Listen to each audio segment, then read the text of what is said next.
Gupta dynasty को golden age या स्वर्ण युग क्यों कहा जाता है? गुप्त वंश को स्वर्ण युग इसलिए कहा जाता है क्योंकि इस समय भारत में राजनीतिक, सांस्कृतिक और आर्थिक दृष्टि से महत्वपूर्ण विकास हुआ। इसको युग सोने की युग के रूप में स्वीकार किया जाता है।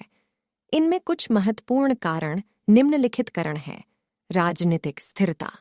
गुप्त वंश के समय भारत में राजनीतिक स्थिरता थी। गुप्त सम्राटों ने एक मजबूत साम्राज्य और समृद्ध साम्राज्य स्थापित किया, जिसने अलग अलग राज्यों को एक साथ लाया और समृद्धि और शांति का प्रशासन व्यवस्था बनाई। सांस्कृतिक उदय। गुप्त समय में सांस्कृतिक दृष्टि से महत्वपूर्ण विकास हुआ। संस्कृत साहित्य, कला, दर्शन और विद्या का विकास हुआ। कालिदास, वराहमिहिर और आर्यभट्ट जैसे महान साहित्यकार, दार्शनिक और गणितज्ञ समय प्रसिद्ध हैं। शिक्षा और विद्या। गुप्त काल में शिक्षा और विद्या का महत्व बढ़ गया।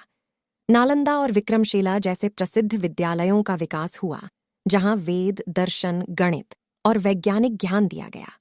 आर्थिक उन्नति। गुप्त काल में व्यापार और आर्थिक विकास भी हुआ।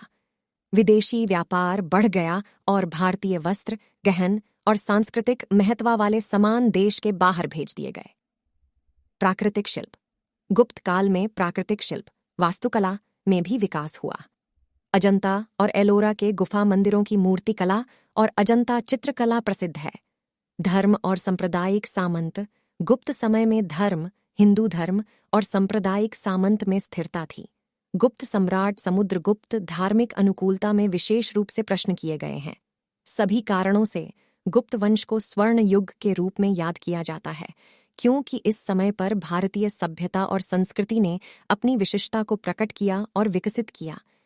क्या स्वर्ण युग के दौर में भारत में साहित्य, कला, विद्या और दर्शन का विकास हुआ और ये समय भारतीय इतिहास में एक महत्वपूर्ण स्थल प्राप्त किया?